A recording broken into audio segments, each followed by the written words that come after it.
Good morning. My name's Rob and you're watching The Junk Monkey, and today we're going to show you how to pack multiple fragile items in one box so you can get them to your customers intact and safely. So what we have for you today are 3 Pyrex Golden Butterfly coffee cups, teacups. And what I like to do is go ahead and get them wrapped up, and then I can set them on the shipping station here and see what size box I need.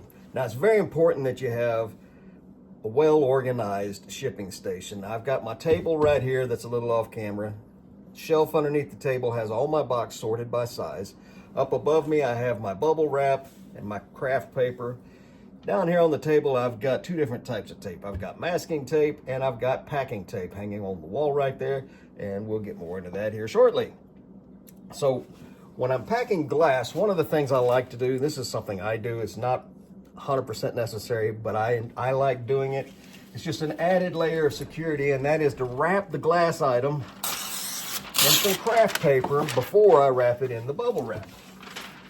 The last one of these I did, I had people asking me where I get my supplies and for links and stuff like that. I get almost everything from Amazon. Very few exceptions. My bubble wrap, though, I get that from American Bubble Boy. Everything else I get from Amazon. I order enough stuff on Amazon where it's worth it to me to pay for the Amazon Prime subscription. You can also get an Amazon Business Prime, and that's free.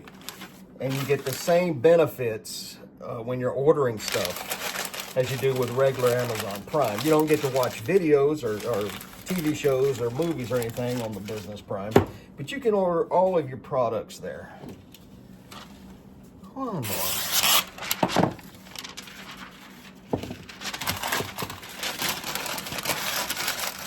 So, we've got them all wrapped in craft paper. They look something like this now.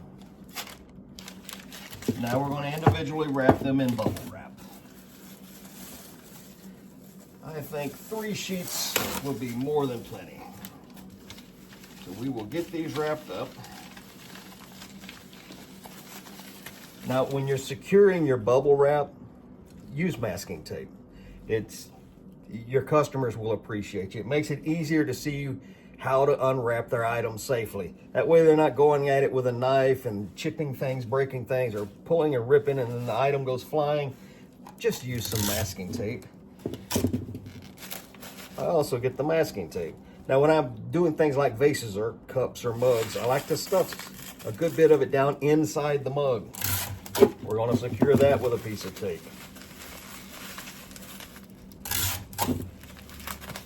And we're going to put one of our handy dandy "Thank you for supporting my small business" stickers on there. Again, Amazon. There's the first one. Now we're going to rinse and repeat.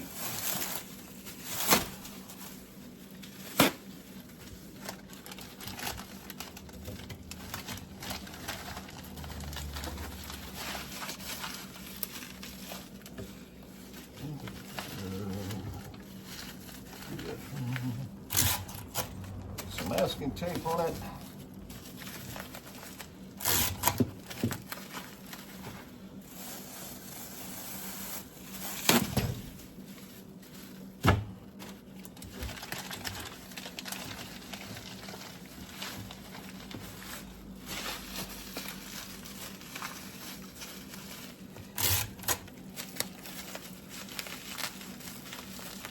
Now, you might be tempted to stack mugs and ship them.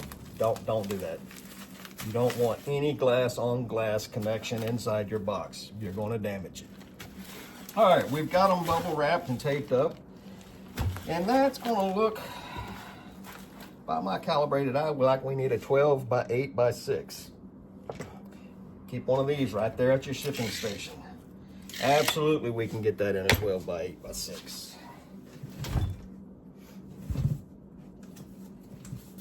Which we have right here. Now, something you might want to remember, especially with larger boxes, is that measurement that's on the box is the inside measurement, not the outside measurement. So if they scan your box somewhere along its route and they say, nope, it's an inch bigger in every direction, you owe more money. So remember that when you're plugging in the size of your box. For instance, this is a 12 by 8 by 6. It's actually a 13 by 9 by 7, according to the post office. Double seal where the flaps come together. Now then, we don't just throw them straight in the box. We need crush paper around each item. So I take a good amount of this craft paper and put it in. Put plenty on the bottom. A lot of people make the mistake of not putting enough crush on the bottom. And that's where the majority of the knocks and bangs and things like that, when these packages are getting handled, the force, the energy of the force of the energy, it comes from the bottom of the box or the corners. So make sure you get plenty of crush paper down around the bottom and in the corners. Nestle it all in there. And in the case of coffee cups or mugs, anything with a handle, make sure the handle is not pointed towards the outside of the box. Point those towards the inside of the box. Got them all nestled in there nice and neat. And then we're just going to pack more crush paper in around them. There's a lot of people out there that won't buy breakables for this because they're afraid of things getting broke when they ship it. And yeah, that does happen. Not very often. I've had maybe 3 items get broke in the last 5 years. And 2 of those were maliciously packages broken. At least that's what I believe. All right, we've got plenty of good crush in and around there. Now don't pack it super duper tight. It's not the packing that saves your item, it's the air in and amongst your packing. Like bubble wrap, the plastic that it's made out of, that doesn't cushion, it's the air, the little pockets. So the tighter you pack everything in there, the less air you have. Less air you have, less cushion you have. You need to leave some. Now you don't want anything rattling in there. So before we take this up, we're gonna close it, hold it closed with our hands, pick the box up and shake it. No rattle. Make sure our flaps are closed nice and neat. And seal the box up. Don't be stingy with the tape. That tape is what gives the box a lot of its rigidity. There we go. Got our scale right here. We're going to weigh it up. 2 pounds, 4 ounces. Go ahead and plug in the 3-pound rate because that's what they're going to charge you for.